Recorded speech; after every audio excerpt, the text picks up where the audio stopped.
Yes, नमस्कार मित्रों। देखिए, एक टॉपिक है, एक प्रश्न अवश्य आता है यहाँ से। आपके एग्रीकल्चर सुपरवाइजर में 15 प्रश्न आएंगे। टोटल कितने प्रश्न आएंगे? 15 में से आपकी बुक में एक 1.5 पेज का नोट्स है। कितने? 1.5 पेज का ही, मतलब पूरा भी नहीं है वो, एक पेज पूरा भरा हुआ और अगला पार्ट जो पिछले वाला वो थोड़ा सा आधा भरा हुआ मिलेगा। वो अनेकार्थक शब्द हैं। पहले अनेकार्थक शब्द और पर्यायवाची शब्द में अंतर क्या है ये जानना जरूरी है, परीक्षा में हम कहीं गलती कर न ले। देखिए, पर्यायवाची शब्द अलग कंसेप्ट है और अनेकार्थक अलग है। पर्यायवाची पर्यायवाची का मतलब है समान अर्थ प्रकट करने वाले शब्दों को पर्यायवाची कहते हैं। समान अर्थ तो वास्तव में भी नहीं करते हैं। अगर आप व्याकरण में के हिसाब से जाएं, सही शब्दकोश की दुनिया में जाए तो उनमें भी अंतर होता है, लेकिन कुछ मिलते जुलते ऐसे शब्द होते हैं तो हम उनको समान मान लेते हैं, उनको प्रयोग में ले लेते हैं। जैसे जल और पानी, हमको यूं लगता है कि दोनों एक जैसे ही है, पर दोनों में भी बेसिक अंतर तो है। जल तो पीने योग्य होता है, पानी कोई भी हो सकता है। जैसे कीचड़ में है वो भी पानी है, तो हम कीचड़ वाला पानी नहीं पिलाते। किसी को कहते हैं तो क्या कहते हैं कि जल लीजिए, पानी पीजिए नहीं कहना चाहिए। पानी तो कोई सा भी हो सकता है, जल निर्मल होता है। ये है इसमें बेसिक अंतर। और जल पूजा के काम आता है, पानी पूजा के काम नहीं आता। तो दोनों में जो वोकेबलरी है, इसकी जो शब्दावली है, लेकिन कई बार हम पढ़ते हैं जल, नीर, वारी, तोय, अंबु, सलील, पन, आप, सब पानी के पर्यायवाची है। मतलब ये है कि पानी न कह करके आप जल भी कह रहे हो, अगला व्यक्ति समझ जाए ये इसके लिए प्रयुक्त हुआ, उसकी जगह पर वो काम कर लेता है। इसलिए वो समान अर्थ प्रकट करने वाले शब्दों को क्या कहा जाता है? पर्यायवाची। दोनों का अर्थ लगभग लगभग सेम ही होता है। अनेकार्थक बिल्कुल विपरीत है इसके। शब्द एक होता है, शब्द एक होता है, तो इसका हम टुकड़े करते हैं, अनेक प्लस अर्थ, और जोड़ोगे तो अनेकार्थ, और इधर निकाल दोगे क तो ये बन जाएगा अनेकार्थक। यानी कि एक शब्द के जब अनेक अर्थ निकलते हो, शब्द एक ही है और अनेक अर्थ निकल रहे हैं, इसका मतलब हमारे शब्दकोश को सीमित करते हुए भाषा की अभिव्यक्ति कौशल को बढ़ाने के लिए अनेकार्थक शब्द का प्रयोग किया। अब कवि, ये सबसे ज्यादा इन शब्दों का प्रयोग कवि करता है, याद रखना। कवि अपने कविता निर्माण में, कविता लिखने में शब्द को ऐसी जगह पर प्रयुक्त करता है कि शब्द एक बार प्रयुक्त हुआ, लेकिन उसके अर्थ जो होते हैं वो बहुत सारे अलग अलग रूप में प्रयुक्त होते हैं। इसको थोड़ा उदाहरण देके मैं समझाता हूं। जैसे देखिए, ये एक शब्द है कर। क्या शब्द है? कर। बहुत सारे हैं, आपके नोट्स में है, ये मैंने लिखवा भी रखा। देखिए, कर एक शब्द है। ये शब्दकोश में अगर आप इसको ढूंढोगे तो इसके कई अर्थ मिलेंगे, ठीक है। जैसे कर का मतलब होता है टैक्स, यानी लगान, लगान। जैसे आय पे लगने वाला कर क्या कहलाता है? आयकर। कर पहले चुंगी हुआ करती थी, जैसे जजिया कर वगैरह, इस तरीके से। तो कर का मतलब होता है टैक्स या लगान। कर का अर्थ होता है डू, अर्थात करना। जैसे देख कर यानी देखना, आकर, जाकर, खाकर, पीकर, काम को करने से संबंधित है। तो ऐसा कर, 2 कप चाय बना दे, 1 कप तू पी, 1 मैं पीऊं। कर यानी करने से, इसका मीनिंग है, ठीक है।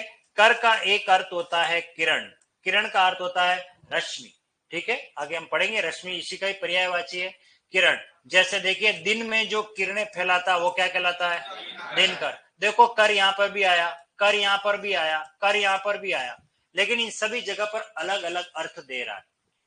तो जो शब्द अनेक अर्थों में प्रयुक्त होता है, उसके लिए हमने एक नया शब्द टाइटल दिया, उसे कहते हैं अनेकार्थ। अब हम में इतने होशियारी होनी चाहिए, हम इतने एक्सपर्ट होने चाहिए शब्दों के मामले में कि कौन सा शब्द अनेकार्थक है और कौन सा नहीं। ये हम तभी पता लगा सकते हैं जब उस शब्द को हमने कभी पढ़ा है या उसके प्रयोग को कभी देखा, तो ही हम कर पाएंगे। अब तक के जितनी परीक्षाओं में अनेकार्थक शब्द मैंने देखे, जो सबसे ज्यादा परीक्षाओं में पूछे गए, उन सबको पूरा निचोड़ करके उनका सार गर्भित नोट्स तैयार किया।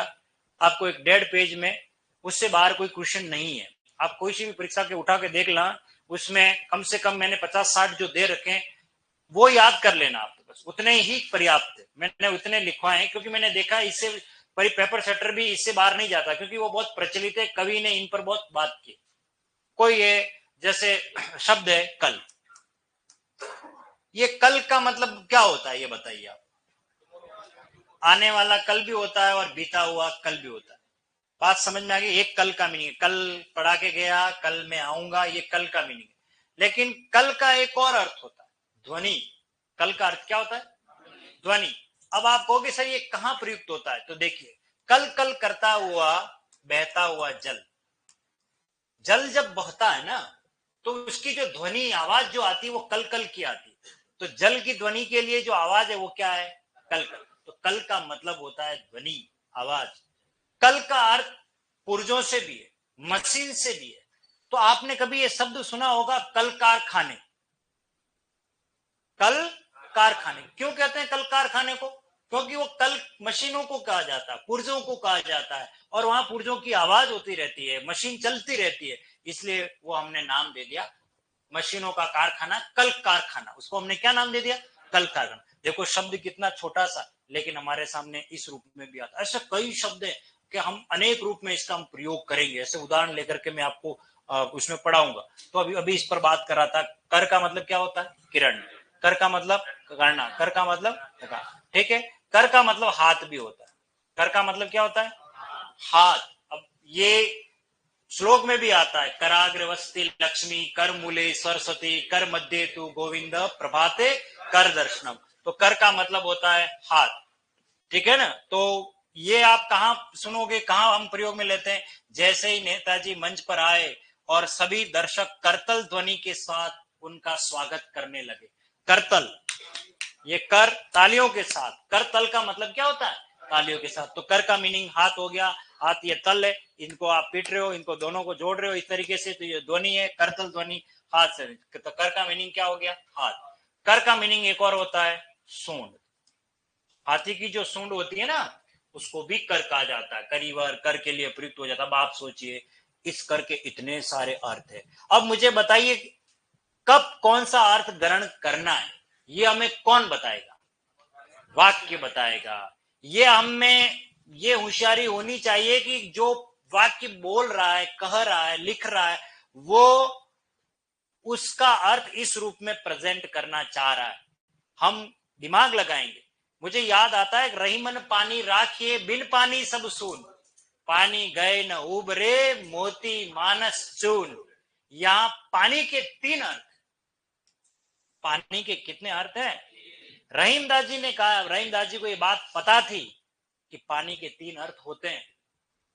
पानी का प्रयोग उन्हें कहा, रहीमन पानी राखिए। रहीमदास जी कह रहे हैं हमें पानी को बना के रखना चाहिए, पानी को बचा के रखना चाहिए। क्यों रखना चाहिए? उन्होंने बताया कि रहीमन पानी राखिए, बिन पानी सब सून। बिना पानी की जिंदगी बेकार है। कैसे? पानी गए न उभरे। उन्होंने पहला जो उदाहरण दिया है, मोती। अब ये पानी का प्रयोग मोती के लिए क्यों हुआ, आपको पता होना चाहिए। आप तो एग्रीकल्चर वाले हो। तो मोती निर्माण होता है, सीप के अंदर एक जीव पलता है। कहते हैं अलग अलग उसकी किंवदंतियां है, पर कहा ऐसा जाता है, एक नक्षत्र होता है स्वाति नक्षत्र। स्वाति नक्षत्र में जब उसके अंदर सीप जो पल रहा होता है वो खुलता है, वो जीव तो बाहर निकल जाता है, और वो सिप्पी जो होती है अंदर पानी प्रवेश कर जाता है। और वो जितना मात्रा में पानी प्रवेश करता है, सीपी बंद हो जाती है, और उसके बाद रासायनिक अभिक्रियाएं होती रहती है, और वो पानी के ऊपर सिल्वर कलर का या अलग और कौन सा कलर होता है, उसमें उसका आवरण बनता रहता है, और वो मोती के रूप में परिवर्तित हो जाता है। मोती बड़ा नाजुक, बड़ा सॉफ्ट होता है। पल कल्चर कौन सा पता नहीं क्या कहते हैं, मुझे इतना क्लियर नहीं है।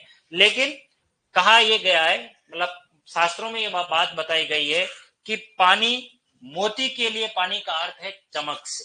किससे है? चमक से। अगर उस सीपी में पानी नहीं जाएगा तो क्या मोती का निर्माण होगा?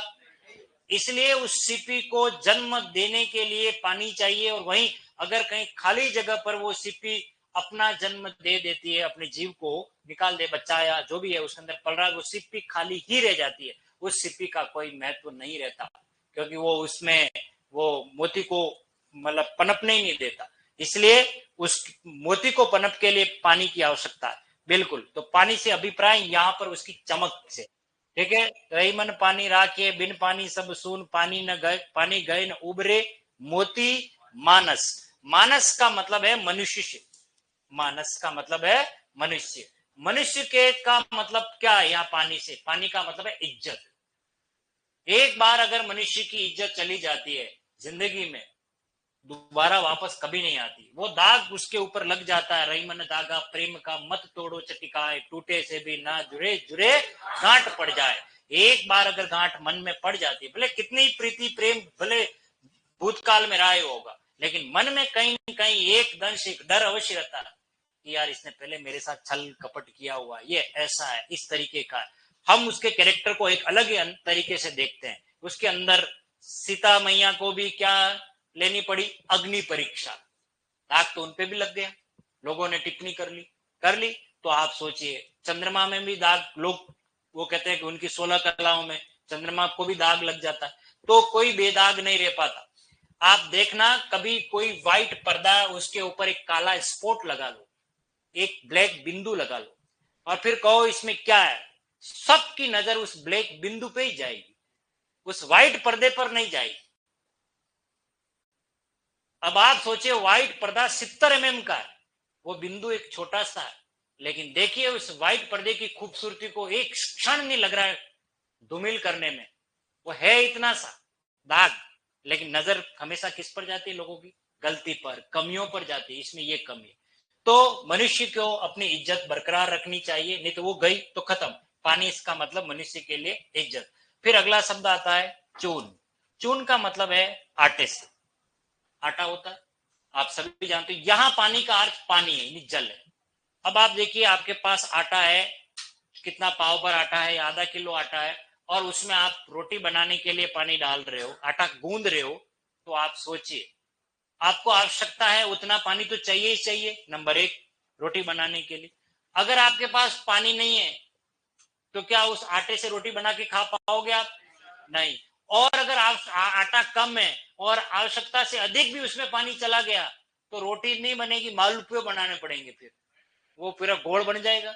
इसका मतलब हमें पानी की अहमियत को समझना है, पानी को बचा के रखना चाहिए। अगर कम पानी है और हमारे पास संसाधनों का अभाव है और लंबे समय तक भी हमको गुजारा करना है, जैसे रेगिस्तान के लोग पानी की अहमियत को समझते हैं, तो यहाँ पानी के लिए अर्थ बताया, जो हम पानी पीते उसके लिए। तो तीनों ही अर्थों में अलग अलग हुआ पानी का प्रयोग, लेकिन पानी गए न उबरे, पानी एक बार ही आया। और जहां एक बार शब्द का प्रयोग होता है, वहां श्लेष अलंकार होता है। तो ध्यान रखना, एक लाइन में जब प्रश्न बनेगा तो एक ही बात याद रखनी है, अनेकार्थक शब्दों का प्रयोग सर्वाधिक श्लेष अलंकार में होता है। ये याद रखना, किसमें होता है? श्लेष। मैंने उदाहरण आपको शायद अपनी कोई डेमो क्लास जब हुई थी, या फर्स्ट में जब क्लास हुई थी, तब मैंने उदाहरण आपको बताया था कि चरण दरत शंका करत, भावत नीन शोर, सुबरन को ढूंढत फिरे कवि कामी अरु चोर। सुबरन के कितने अर्थ हैं? 3 अर्थ है। सुंदर वर्ण जो होता है वो कवि, कामी और चोर, इसके अलग अलग प्रयोग है। इसमें कौन सा अलंकार है? श्लेष अलंकार है। जहां गांठ ता रस नहीं, यह सब जानत कोई, मड़िए तर की गांठ में गांठ गांठ रस हुई, ये भी श्लेष अलंकार है। यमक अलंकार में भी शब्द की आवृत्ति होती है, लेकिन अर्थ भिन्न भिन्न होता है वहां पे भी। कि माली आवत देख कर कलियन करी पुकार, फूले फूले चुन लिए और काली हमारी बात, ये अन्योक्ति अलंकार है।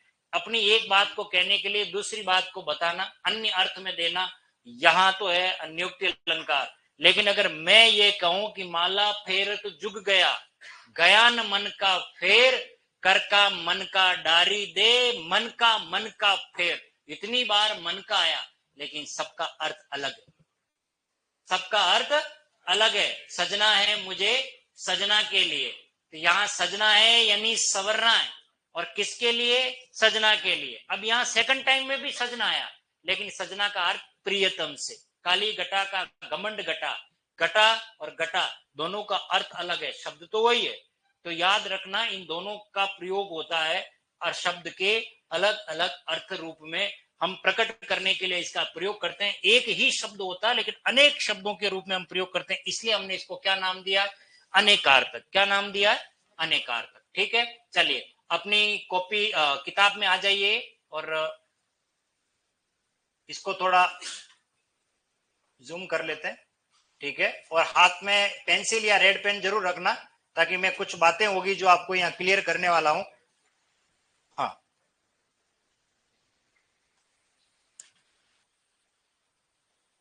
ओके, चलिए अच्छी तरीके से इनको याद कर लेना, इनसे बाहर कोई प्रश्न नहीं बनेगा, बहुत अच्छे कंटेंट है ये। ठीक है, सबसे पहले, और यहां से पहले ही 2 परीक्षाओं में खूब पूछे गए। ठीक है, पहले देखते हैं अनेकार्थक शब्द, एक से अधिक अर्थ देने वाले, एक ही लाइन में समझना है, एक से अधिक अर्थ देने वाले शब्द क्या कहलाते हैं? अनेकार्थक। इसका मतलब ये हुआ, क्या अनेकार्थक शब्द एक से अधिक अर्थ देते हैं? तो इसका मतलब अलग अलग अर्थ रूप में प्रयोग में आएंगे, सेंटेंस के अनुसार हम उसका अर्थ ग्रहण करेंगे।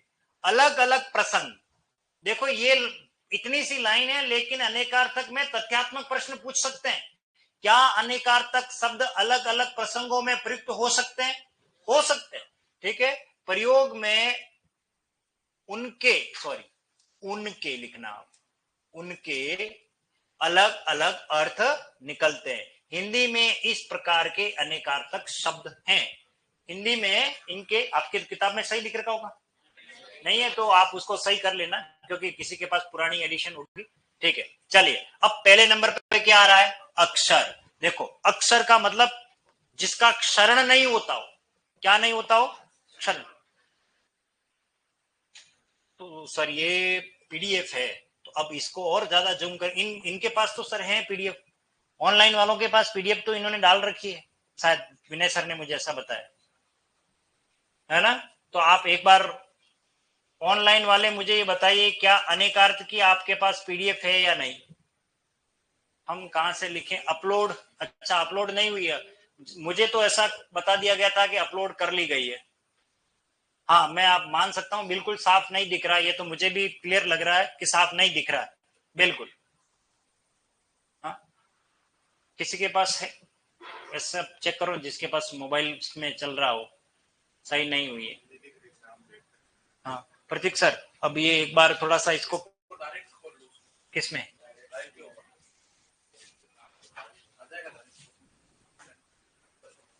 इसीलिए मैंने कहा था इसकी पीपीटी जरूरी, पर कंटेंट इतना है कि इतना है। हाँ, विनय सर ने मुझे बताया, देखें इसमें, आप चेक कर लो, देखो।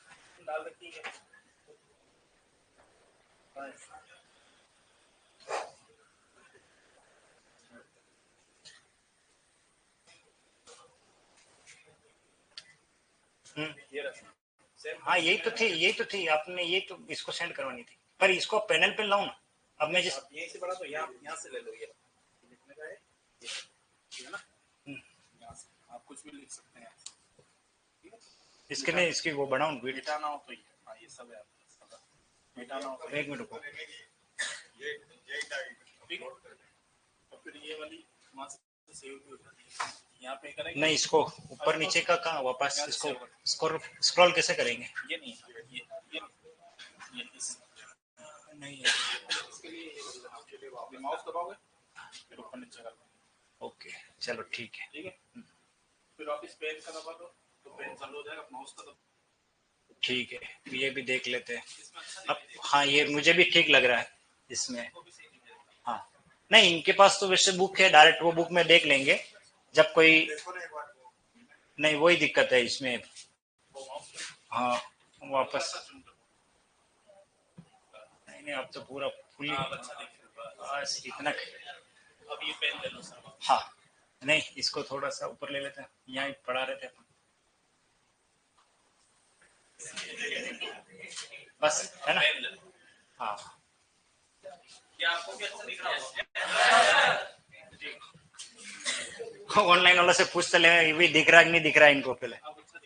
अब इससे ज्यादा हम कुछ कर नहीं पाएंगे फिलहाल तो, अब देख लें। देखो सर, आप दिखाई नहीं दे रहा हो, देखो मैं भी नहीं दिखाई दे रहा हूँ इनको। अच्छा, अब मैं नहीं दिखाई दे रहा हूँ, मैं तो मिस्टर इंडिया हूँ, मेरी आवाज सुनाई दे रही है? किसको नहीं दे रही? कान पे एक पड़े तभी सुनाई देगी। चलिए, एक से अधिक वाली बात हो गई, ठीक है। अनेकार्थक शब्द कहे जाते, अलग अलग प्रसंग में ये बात बता रहा था कि यहां हमें क्या सावधानी रखनी है। कानपुर में हड़ताल पड़ गई, मजाक कर रहा हूं मैं, मेरा इतना कहां सामर्थ्य आपके कान को बजाएं हम, ठीक है। हाँ, मजाक कर रहा हूं मैं तो। देखो सुनाई सबको दे रहा, आप भी मजे ले रहे हो, क्या करें, सर को छेड़ रहे, आज सुबह से ही मुझे सब छेड़ ही रहे।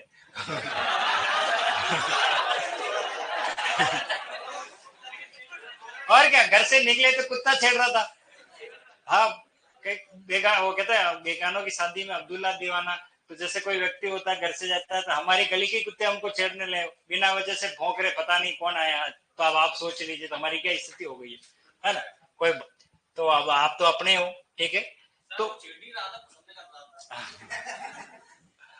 क्या पता वो जाने हो, खग जाने खग की भाषा, ठीक है। अनेकार्थक शब्द में से चलिए, यहाँ बात कर रहा था मैं अक्षर। सबसे पहले शब्द की बात करें, अक्षर, जिसका क्षरण नहीं होता वो अक्षर कहलाता है। क्या कहलाता है वो? अक्षर। देखो, वर्णमाला के स्वर और व्यंजन क्या कहलाते हैं? अक्षर कहलाते हैं। एक बात ये। दूसरा, जिसका नाश नहीं हो, ये एक वाक्यांश है, ये ध्यान रखना, जिसका नाश नहीं होता उसको हम क्या कहते हैं? अक्षर। तो क्या ईश्वर का नाश होता है? तो ईश्वर के लिए भी ये शब्द प्रयुक्त होगा। परमात्मा, ठीक है, भगवान विष्णु के लिए, तप के लिए, और धर्म, धर्म कभी समाप्त नहीं होता। जब तक धर्म है तब तक ईश्वर है, यानी ईश्वर है तब तक धर्म है, इसलिए इन सब रूप में इसका प्रयोग किया जाता है। अगला देखिए, जिस पर मैं टिक लगा रहा हूं उसको विशेष आप तवज्जो देना, ठीक है। और हाइलाइटर वगैरह हो, देखो बहुत अच्छी बात है, ये हाइलाइटर लेकर के आए। हाँ, अंक। हाँ, अंक का मतलब सभी जानते हो आप, संख्या होती है।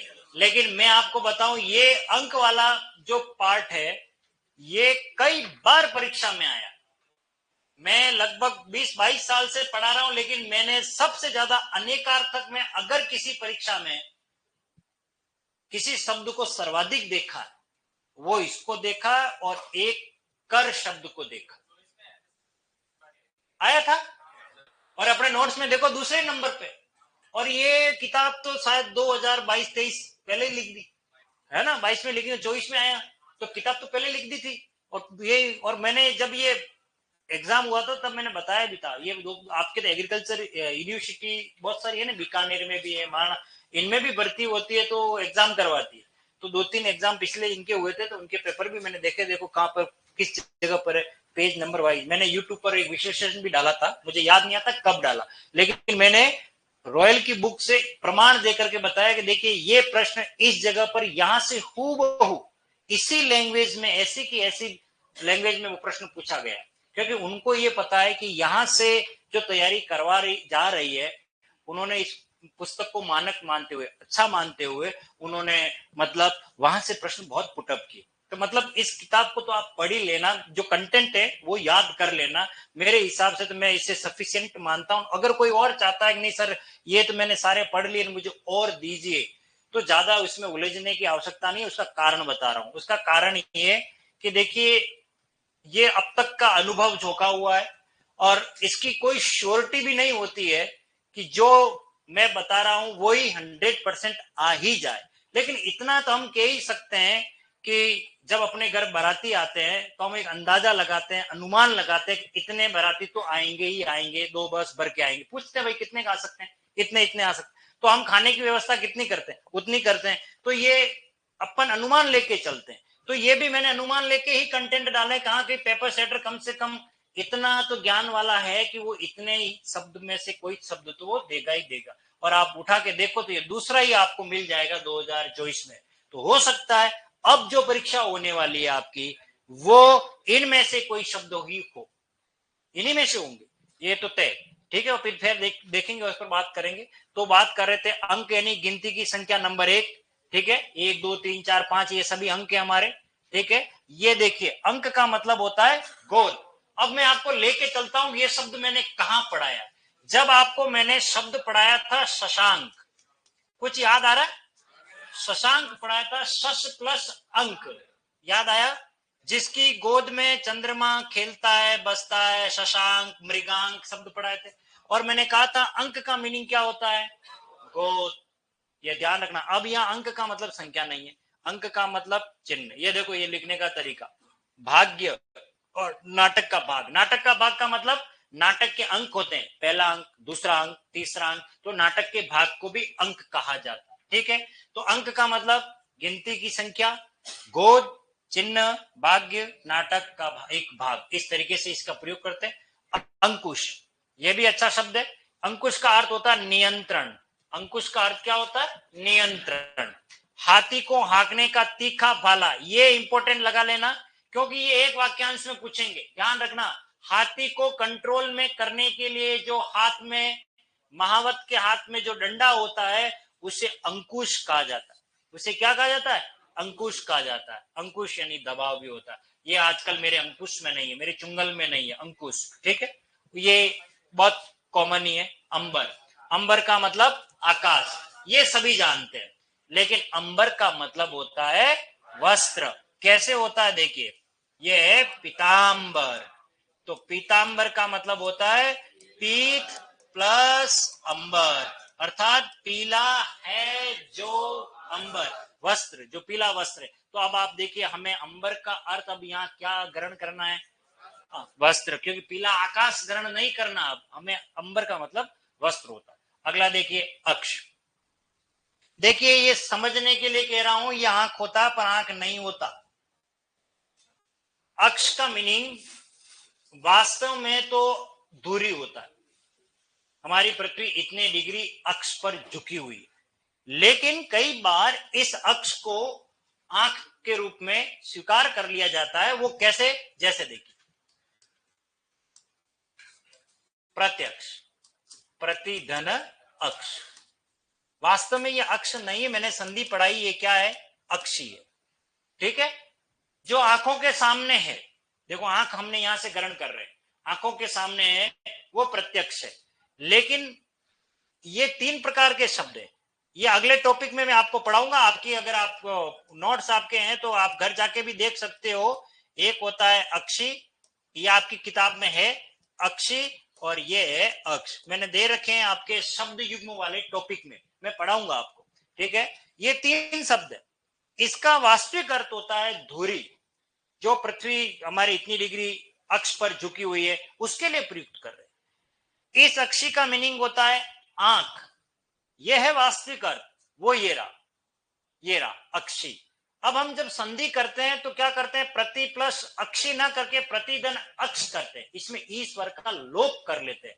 इसलिए हमको यहां दिख रहा है अक्ष, और हम अक्ष का अर्थ क्या ग्रहण करके लेते हैं? आंख कर लेते हैं। ये जानकारी के अभाव में हम इसका आंख अर्थ ग्रहण कर रहे हैं। वास्तव में तो अक्ष नहीं है, ये अक्षी है, लेकिन ई स्वर का लोप हो गया। इस अक्षी का मतलब होता है आंखों वाली, इसका मीनिंग है। इसका मीनिंग आंख, इसका मतलब आंखों वाली, जैसे कामाक्षी, मीनाक्षी, सोनाक्षी, इसके लिए प्रयुक्त होता है। तो एक वाक्यांश में अगर आता है आंख तो आप राइट कर देना, कोई गलती नहीं है। अक्ष का मतलब सूर्य भी होता है, पहिए की दूरी, और ये सप्र नहीं है। आपकी पूरी किताब में इस नोट वाले में जहां जहां आपको सप्र शब्द मिले वहां उसे सर्प लिख देना, जहां पे भी मिलेगा। मैं आपके आगे लेके चलूंगा, कोई बात नहीं, पर्यायवाची में भी मिलेगा। ये टाइपिंग एरर है, ठीक है, ये उसे सर्प लिखना है। ठीक है, और आत्मा, तो अक्ष को आंख, सूर्य, पहिए की दूरी और सर्प या आत्मा के रूप में कहा जाता है। अगला देखिए, वेरी मोस्ट इंपोर्टेंट जो शब्द है अज। अज किसे कहते हैं? अज का मीनिंग होता है ब्रह्मा। ज यानी जन्म लेने वाला, अ का मतलब होता है नहीं, जो जन्म नहीं लेता है वो ईश्वर है। ईश्वर अजन्मा है, ईश्वर ने जन्म नहीं लिया है। हम में और ईश्वर में यही फर्क है, हम जन्म लेकर के आए और ईश्वर अजन्मा। इसमें से ब्रह्मा जी के लिए अज शब्द प्रयुक्त होता है। अजा एक शब्द भी होता है, अज और अजा। ठीक है, वो आगे मैं बताऊंगा। एक बकरा होता है और एक बकरी के लिए प्रयुक्त होता है, ऐसा शब्द आएगा। अज का मतलब ब्रह्मा, अज का मतलब जीव, और दशरथ के पिता। देखिए, रघुकुल रीति सदा चली आई, प्राण जाए पर वचन। तो रघुकुल का प्रतिनिधित्व करने वाले तो भगवान राम किसके पुत्र थे? दशरथ। तो दशरथ के पिता जो थे उनका नाम क्या था? अज था, यानी राम के दादाजी, आप यूं कह सकते हो। ठीक है, पिता का नाम। और अज का मीनिंग क्या होता है? बकरा। और अजा का मीनिंग बकरी। याद रखना, अज का अपोजिट अगर परीक्षा में पूछे, अपोजिट इन जेंडर, तो अज यानी बकरा और अजा यानी बकरी। तो अजा, अजा एक शब्द है और इसका मतलब होता है बकरी। ठीक है, बकरी के लिए तो ये प्रयुक्त होता है, तो इसे आप याद जरूर करना, ये अच्छा है। बाकी अमृत का तो कोई पूछने वाली बात नहीं है। अमृत का मतलब देखो, सबसे पहले अमृत, जो वास्तव में अमृत कौन है उसके लिए तो हम बात करते हैं, सोम, पीयूष, वो अमृत है हमारा। ये अमृत उसके लिए प्रयुक्त होता है, इंग्लिश में नेक्टर बोलते हैं। ठीक है, सोम है, पीयूष है, सुधा है, वो सब अमृत है। लेकिन पारा, अच्छा पारा क्या होता है ये बताओ पहले तो। मरकरी, हाइड्रोजन, ये थर्मामीटर होता है ना, थर्मामीटर, उसमें होता है वो सिल्वर कलर का, बहुत वजन होता है उसमें। कभी देखना इसको, कभी केमिस्ट्री की लैब में अगर जाने का काम पड़ा हो, एक छोटी सी शीशी होती है, उसमें ये भरा रहता है, ये चलता फिरता जहर है। कभी मरना हो, थर्मामीटर तोड़ के उस पारे को खा लो। हाँ, वो जहर है। अब आप मर मत जाना, उसको खा करके बता रहा हूं। एक जहर होता है साइनाइड, नाम सुना होगा आपने, खा के मर जाते हैं, उसको स्वाद ही पता नहीं लगा पाए आजकल वैज्ञानिक तो कि ये कैसा है, उसको खाते ही आदमी मर जाता है। तो आपको पता पहले जमाने में गुप्तचर हुआ करते थे, या किसी देश की खुफिया एजेंसी में काम करने वाला कोई सैनिक होता है, गुप्तचर होता है ना, तो उसके गले में कभी लॉकेट में, कभी ऐसे धागे में, नाखून में, ऐसे अंगूठी में, कभी फिल्मों में देखा होगा, कोई हमें पकड़ लेता है, अब हमको पता है कि अब हमको मारेगा, पेटेगा, हमारे राज उगलवाएगा, तो वो क्या करते हैं, वो अंगूठी खा करके उसी समय मर जाते थे। उसमें वो साइनाइड भरा रहता था, वो जहर भरा रहता था। कई बार आपने देखा होगा हाथ में, कई बार एक लॉकेट होता छोटा सा, तो वो उनके वो अपने आप को बचाने का तरीका, मतलब अपने आप को बचाना का मतलब अपने देश को, अपने मालिक को बचाने के लिए वो अपनी प्राणों की आहुति दे देते थे, वो मर जाते थे। उनमें जहर भरा रहता था, तो ये भी एक जहर ही है। तो कौन, यार वो नहीं मरा तो मैं क्या करूं, मैं तो इस, हाँ, मैं तो इसकी प्रकृति बता रहा हूं। ठीक है ना, मैं तो प्रकृति बता रहा हूं कि ये चीज है। ठीक है ना, हाँ। पर वो परीक्षा में नहीं आएगा कि वो क्यों नहीं मरा अजय देवगन, वो आपके उसमें नहीं आएगा। लेकिन ये चीज आएगी, अमृत का मतलब क्या होता है, पारा। अब आप देखिए, ये आपने देखा होगा तुलसी का पत्ता, तुलसी के पत्ते के अंदर पारा होता है, उसे कभी चबाना नहीं चाहिए। ठीक है ना, आपने देखा होगा पंडित जी जब भी हमें वो पानी में तुलसी का पत्ता देते हैं ना, और फिर हाथ में हम आचमनी लेकर के, चरणामृत लेकर के हम उसको सीधा पी जाते हैं, उसके छोटे छोटे टुकड़े किए होते हैं। तो ध्यान रखना, हमेशा याद रखना, वो हमारे लिए स्वास्थ्य के लिए हानिकारक होता है, इसलिए उसको डायरेक्ट, हमारी बॉडी इतनी ताकतवर है, जैसे कबूतर होता है ना, उसके अंदर इतनी एनर्जी होती है कि वो मक्के का पूरा दाना निगल लेता है, वो पूरा दाना बीट बन के खत्म हो जाता है। आप सोचिए, उसके अंदर इतनी शक्ति होती है भोजन को पचाने की। वैसे हमारे अंदर भी शक्ति है, ईश्वर ने दुनिया में हमें एक अलग ही तरीके का मतलब व्यक्ति बनाया, मानव बनाया। हमारे अंदर जितने जानवर है, उनके जो खासियत वाले गुण है वो हमारे अंदर है। हम, तो मैं वही तो बता रहा हूँ, औषधि गुण होते, मैंने कब कहा नहीं होता, इसलिए कह रहा हूं उसको चबाना इसलिए तो नहीं, अगर आप नहीं चबा लोगे तो औषधि गुण नष्ट हो जाएंगे। ये चीज बता रहा हूं, तुलसी के पौधे को चबाना नहीं है, उसे निगलना है। उसका कारण ये है, साइंटिफिक रीजन, उसमें पारा होता है जो हमारी दांतों को खराब कर देता है। 2-4 दिन तुलसी के पत्ते दबा, मतलब चबा चबा के खाना, ये दांत आपके हिल नहीं जाए, देख लेना। अगले दिन कहोगे डॉक्टर साहब इन दांतों को लकवा मार गया, कुछ काम नहीं कर रहे हैं, खत्म हो गए। खतरनाक होता है वो, अपन को ही लगता है। लोग तो तुलसी के पत्ते चबा के खा जाते हैं, वो अलग बात है, लेकिन नहीं होना चाहिए, हमें डायरेक्ट निगलना ही चाहिए, हमारी बॉडी ऐसी है। ठीक है, तो उसमें पारा होता है। अमृत को जल कहते हैं, जल हमारे को जीवन देता है, इसलिए उसे हमने नाम क्या दिया है, अमृत। दूध को भी कहते हैं, घृत को भी कहते हैं, स्वर्ण। देखो स्वर्ण को भी, ये काम की बात है, स्वर्ण को अमृत कहा गया है। लेकिन हम स्वर्ण को हेम, कंचन, हाटक आदि नामों से जानते हैं। लेकिन ये पूछ सकते हैं कौन अमृत नहीं है, उस समय में ये ज्यादा इंपॉर्टेंट है क्योंकि हम इससे परिचित नहीं हुए अभी। ठीक है, अगला देखिए अर्क। अर्क का मतलब होता है सूर्य, याद रखना अर्क सूर्य को कहते हैं। ठीक है, स्फटिक, स्फटिक क्या होता है ये बताइए आप। क्रिस्टल जानते हो, क्रिस्टल हीरे जैसा दिखने वाला। प्रिज्म जानते हो, प्रिज्म बस वैसा ही दिखने वाला होता है, उसको स्फटिक कहते हैं। आजकल कछुआ, एक स्फटिक टाइप का कछुआ भी होता है, घर में लोग रखते हैं। ठीक है ना, शुभ मानते हैं। बस अर्क का मतलब स्फटिक। अर्क का मीनिंग आंख, आंख से अभिप्राय आंकड़ा, राजस्थान में होता ना, जो भगवान शिव के फूल चढ़ते हैं उसको कहा जाता अर्क। अर्क का मतलब अग्नि, आग को कहा जाता अर्क, यानी चमक, चिंगारी, रविवार।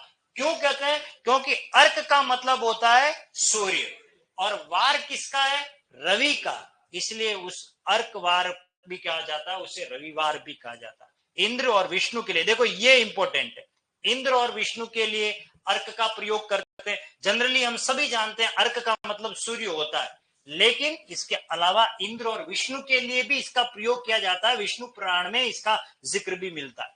अगला देखिए अदिति। अदिति, ये दिति और अदिति दो बहनें थी, मैंने बताया भी था। दिति से दैत्य उत्पन्न हुए और अदिति से आदित्य यानी राक्षस उत्पन्न हुए। तो अदिति पृथ्वी को कहा जाता है, प्रकृति को, देवताओं की माता, ये इंपॉर्टेंट है। देखो देवताओं की मम्मी, देवता उत्पन्न हुए ना, इसलिए उनको अदिति का नाम दिया। रक्षा, देवलोक और वाणी, ये कोई काम के नहीं, ज्यादा छोड़ दीजिए आप, तो देवताओं की माताओं के लिए इसका प्रयोग सर्वाधिक काम में लिया जाता है, ये इंपॉर्टेंट है, इसको इंपॉर्टेंट लगा देना 10 को।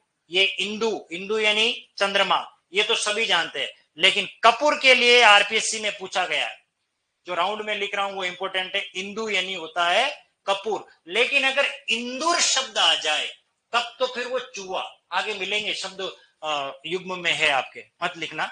अगला देखिए, ये अभी मैंने पढ़ाया, इससे तो वेरी मोस्ट इंपोर्टेंट करना, क्योंकि ये तो परीक्षा में छाया हुआ है। कर का मतलब हाथ, कर का मतलब हाथी की सूंड, किरण, टैक्स, छल, छल कपट के लिए भी इसका प्रयोग कर लेते हैं। ठीक है, ये कोई जरूरी नहीं है याद करो, लेकिन ये तो जरूर याद कर लेना, यहां से यहां तक इतना, ये बहुत इंपॉर्टेंट है। ठीक है, कर्ण, देखिए कर्ण, कर्ण का मतलब कान, सभी जानते हैं कर्ण को कान कहते हैं। कुंती पुत्र था एक कर्ण, ये भी जानते हैं। समकोण, अब ये समकोण का मतलब होता है, आपने कक्षा 10 में आपने इतना तो पढ़ाई होगा कि ये समकोण है। ठीक है, इसके अंदर ये आधार है, ये लंब है और ये कर्ण है। तो कर्ण स्क्वायर इज इक्वल टू आधार स्क्वायर प्लस लंब स्क्वायर। अगर ये 5 सेंटीमीटर है तो ये 3 या 4, इस तरीके का एक पाइथागोरस प्रमेय आपने पढ़ी होगी। तो कर्ण है ये ध्यान रखना, इसको कर्ण कहा जाता है। पतवार, पतवार का मतलब नाव चलाने का जो चप्पू होता ना, वो डंडा जिससे हम नाव चलाते हैं, उसको कर्ण भी कहा जाता है, ध्यान रखना। तो ये अच्छा शब्द है कर्ण, पूछने योग्य है कि कर्ण का अर्थ नहीं है कुंती पुत्र है, कर्ण का मतलब समकोण की सामने वाली भुजा, यस बिल्कुल, पतवार भी है और कर्ण का मीनिंग कान भी होता है। ठीक है, अगला देखिए कल, अभी पढ़ाया थोड़ी देर बाद मैंने, इसके बाद में कल का मतलब तो पहले देखो, बीता हुआ दिन और आने वाला दिन दोनों के रूप में प्रयुक्त होता है।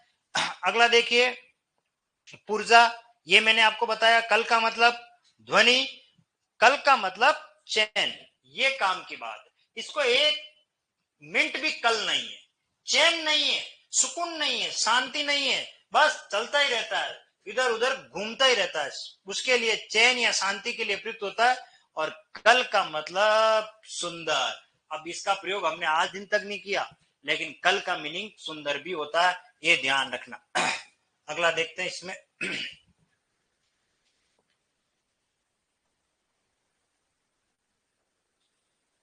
कहां तक क्रम हो गया था हमारा, कल तक हो गया था।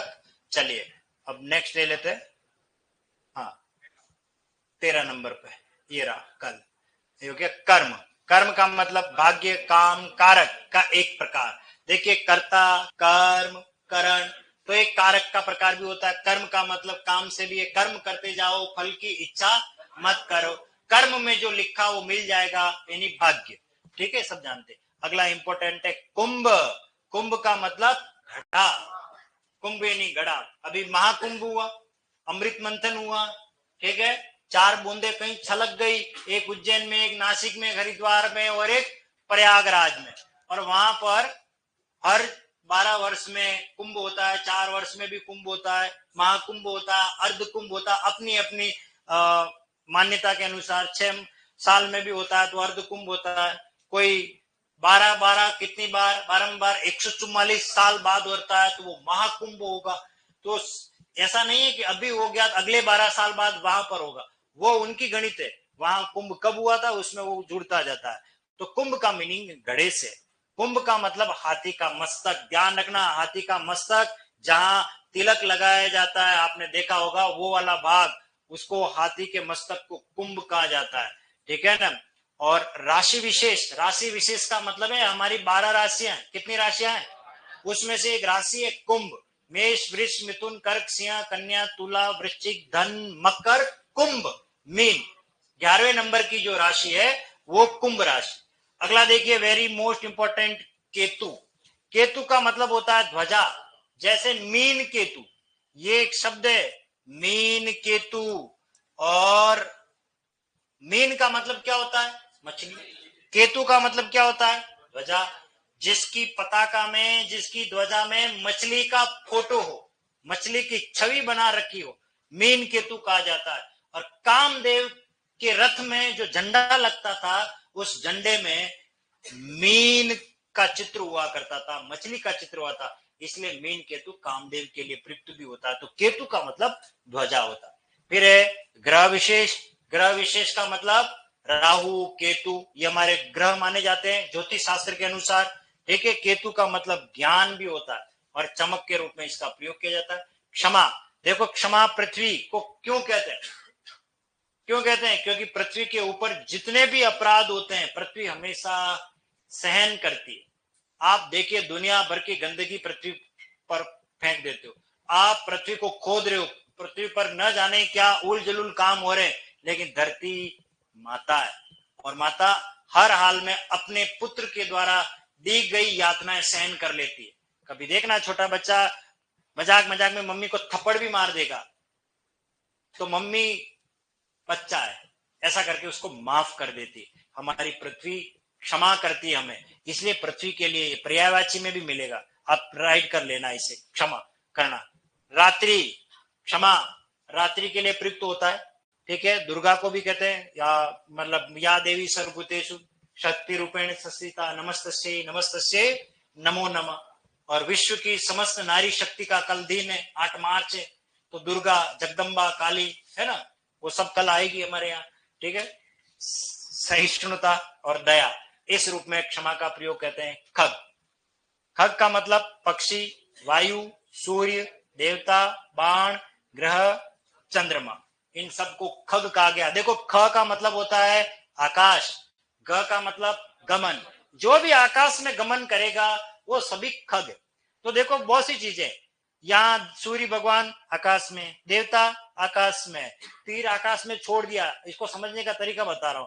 बाण के लिए प्रयुक्त करते हैं, ग्रह नक्षत्र आकाश में, चंद्रमा आकाश में, ठीक है। पक्षी कहाँ उड़ते हैं, आकाश में। हवा कहाँ चलती है, आकाश। ट्रिक समझा रहा हूं, थोड़ा दिमाग में इसको बैठाना, ये सभी अनेकार्थक रूप में प्रयुक्त होते हैं। अगला देखिए, गण, शिव के अनुचर, शिव की पूजा अर्चना करने वाले गण कहलाते हैं। याद रखना, वो नांदी वगैरह जो भी भगवान शिव के बाहर जो लगे रहती है मूर्ति, वो सब जो शिव की आराधना में लगे हुए हैं, शिव का ध्यान रखते हैं, वो सभी गण कहलाते हैं। और इन गणों में एक है गणाधिपति, जिसे कहते हैं गणेश, जो गणों का स्वामी है। वो गण तो खूब है उन सभी गणों में से, ठीक है। अगला देखिए, सेना, ये इंपॉर्टेंट है, गण को सेना कहा जाता है। और छंद शास्त्र के गण, ये कौन जानता है, छंद शास्त्र के गण का मतलब क्या है। छंद शास्त्र के गण का मतलब होता है, अगर आपने कभी अपने किसी आस पड़ोस में हिंदी पढ़ते हुए देखा हो तो एक सूत्र चलता है, य माता राज बाज सलगा, य माता राज भान सलगा, भान सलगा। ये रीट वगैरह हम तैयारी करते हैं सेकंड ग्रेड हिंदी का, उसके लिए ये काम का है। और ये छंद शास्त्र की एबीसीडी है। जब भी हम छंद पढ़ना स्टार्ट करते हैं, वर्णिक छंद, वर्णों वाले छंद, उसमें पहले पहले इसी को ही सिखाया जाता है। इसमें ये 8 गण है।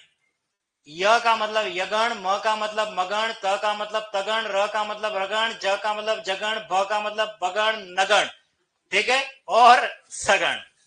ये लास्ट वाले नहीं है, ये लघु और गुरु है। अब इसमें यह है कि य माता, यानी 1 एस एस, आ की ध्वनि है तो एस, आ की ध्वनि एस। जब भी 1 एस एस आएगा तब वो यगण कहलाएगा, ठीक है। और जब भी एस एस 1 एस एस आएगा वो मगण कहलाएगा। जैसे देखो, सीता जी, तो बड़ी है एस, आ की ध्वनि है एस, ये एस, तो ये इस शब्द में कौन सा गण है? मगण, मगण। ये तो छंद शास्त्र में 8 गण है। कितने गण है? 8। वो है इसका मीनिंग। और गण का मतलब समूह। जैसे कवि गण बैठे हुए, शिक्षक गण बैठे हुए, समूह के रूप में हम प्रयुक्त करते हैं। तो देखिए ये हो गया। अगला देखो गुण, गुण का मतलब रस्सी। ये मोस्ट इंपॉर्टेंट है, कवि ने इसका गुण के रूप में प्रयोग किया, ध्यान रख लेना। बिहारी ने तो किया गुण के रूप में रस्सी का, ठीक है। प्रकृति होता है इस व्यक्ति में कैसे गुण है, उसकी प्रकृति कैसी है, स्वभाव। और प्रत्यंचा, यहां प्रत्यंचा लिख लेना, ये प्रत्यंचा करा हुआ, बिंदी लगा देना। प्रत्यंचा क्या होता है? प्रत्यंचा धनुष की डोर, उसे प्रत्यंचा कहा जाता है। विशेषता, कौशल, काव्य के गुण। काव्य के 3 गुण होते हैं, ठीक है। कौन कौन से गुण है? एक होता है ओज गुण, एक होता है प्रसाद गुण, और एक होता है माधुर्य। तो देखिए ये काव्य के 3 गुण हैं। तो इतने अर्थ हैं गुण के, काव्य के गुण के रूप में भी, रस्सी को भी, प्रकृति के भी। अगला देखो कौन है? चरण। इसको इंपोर्टेंट करना, क्योंकि ये चरण पहले भी मैं पढ़ा चुका हूं। चरण का मतलब तो होता है पैर। आपके क्या बोलते हैं, चरण कहां कहां पड़े भैया? वो पैर है। चरण का मतलब क्रम। भारत में लोकसभा के चुनाव 7 चरणों में होंगे। कभी ये सेंटेंस सुना होगा आपने? तो पैरों में होंगे क्या? तो वहां चरण का मतलब है क्रम। पहले इस, जैसे मान लीजिए कृषि पर्यवेक्षक की 4000 पोस्टें हैं, लेकिन 4 चरणों में होगी। पहले चरण में 1000 पोस्टें भरी जाएगी, दूसरे चरण में फिर 1000। इसका मतलब अलग अलग सीक्वेंस में, अलग अलग क्रम में। तो ये क्रम है। चरण का मतलब मूल। छंद का चौथाई भाग, छंद का चौथाई भाग का मतलब एक कोई छंद है, उसमें 4 लाइनें दे रखी है। 4 लाइन का जो चौथा वाला हिस्सा होता है, जैसे देखिए, बड़ा भया तो क्या भया, ये पहली पहली पंक्ति है, पहला पार्ट है। जैसे पेड़ खजूर, ये दूसरा पार्ट। पंथी को छाया नहीं, ये तीसरा पार्ट है।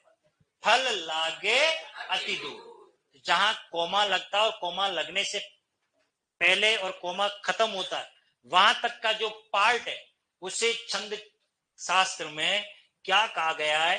चरण कहा गया है। पहला चरण, दूसरा चरण, तीसरा चरण, चौथा चरण। अब इसमें मात्राएं होती है। दोहे में 13 और 11 मात्राओं की यति होती है, ठीक है। और सोटा इसका उल्टा होता है, 11 और 13 मात्राएं होती है। इसलिए उसको क्या कहते हैं? छंद का चौथाई भाग। अनुष्ठान, कोई भी कार्य किया जाता है वो अलग चरण में होता है, उसको अनुष्ठान भी कहते हैं, और गोत्र के रूप में भी इसका प्रयोग किया करते हैं। देखिए ये काम की बात है, ये आरपीएससी में आया हुआ है। जलज, चंद्रमा खतरनाक आ गया इसमें। जलज कहते हैं शंख को। देखो जिस प्रकार मैंने एक शब्द आपको यहां पढ़ाया था, खग, जो आसमान से संबंधित है वो सभी खग है, तो जो पानी से संबंधित है वो सभी जलज है। शंख पानी में मिलता है। चंद्रमा, अब इसके लिए थोड़ी देर रुकना, मैं आपको बाद में बताऊंगा। कमल कहां खिलता है? पानी में। मोती कहां मिलता है? पानी में। शैवाल कहां? पानी में। मछली कहां? और मगर भी कहां? मतलब जो भी जल में जन्म लेता है सभी क्या है? जलज है। क्या है वो? सभी जलज है वो, ये ध्यान रखना। अब बात करते हैं चंद्रमा को। चंद्रमा को जलज क्यों कहा गया होगा? चंद्रमा को जलज क्यों कहा गया होगा? शायद कहीं ऐसी स्थिति पैदा हुई होगी जिस वजह से इसको जलज कहा गया। गांव में अक्सर जो पले बड़े होते हैं ना, उसको जल्दी बात समझ में आ जाती है, मैं कहता हूं तो, क्योंकि मैं उदाहरण वहां से पुटअप कर रहा हूं। शहर के वातावरण में क्या, चकाचौंधनी में हमें कुछ चीजें, आसमान में क्या हो रहा दिखाई नहीं देता। जब चांदनी रात होती है, आप तालाब के किनारे, झील के किनारे या किसी शांत नदी के जल में आप देखना, पूर्णमासी का जब चांद होता है तो उस चांद की परछाई पानी में नजर जब आती है, और विशेष तौर से कार्तिक पूर्णिमा आती है, दीपदान किया जाता है, उस समय आपने देखा होगा वो चंद्रमा की परछाई कहां दिखती है, पानी में दिखती है। तो किसी कवि ने यह ऐसा अनुमान लगा दिया, मैंने कहा कवि थाले बैठे रहते, उनका कोई काम नहीं हुआ करता था, वो कोई न कोई शब्द देते, तो वो बैठे होंगे, चंद्रमा धीरे धीरे पृथ्वी वो घूमती, आप वो जानते हो, तो चंद्रमा की परछाई एक किसी समय पर तुरंत पानी में दिखने लग गई। तो उसे लगा कि ये तो चंद्रमा पानी से जन्म ले रहा है, पानी से क्या कर रहा है, जन्म ले रहा है, और आसमान में चला जाता है, थोड़ी देर बाद वापस गायब हो जाता है।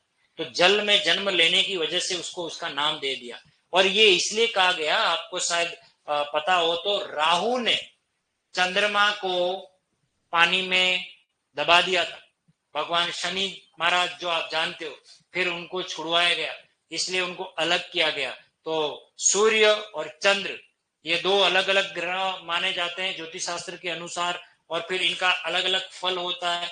और राहु को मुक्त किया गया, मतलब क्या बोलते हैं, पानी से मुक्त किया, सॉरी क्या बोलते हैं, चंद्रमा को उस राहु ने जब उसको उनको छुपा दिया पानी में, तो उनको अलग किया गया। इस वजह से ऐसा कहा जाता है कि चंद्रमा जब जब पृथ्वी से दूर जाता है और पृथ्वी के सन्निकट निकट आता है, तब तब ज्वार भाटा आता है। क्या आता है, ज्वार भाटा।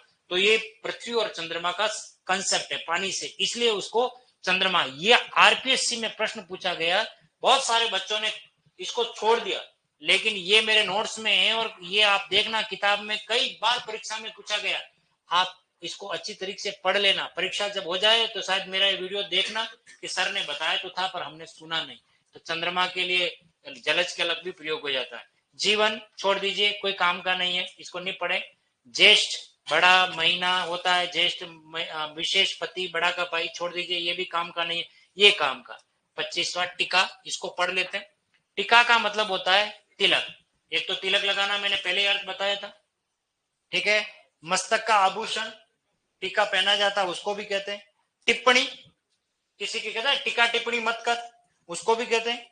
आलोचना, जैसे कोई पुस्तक लिखी है उसके ऊपर टीका लिखना, वो आलोचना है। व्याख्या करना, अभिषेक करना, इन सबको हम क्या कहते हैं, तिलक कहते हैं, ठीक है। बाकी के शब्दों पर हम बात करेंगे अपनी अगली क्लास में, ठीक है। अभिषेक करना एक शब्द है, टीके के लिए प्रयुक्त करते हैं।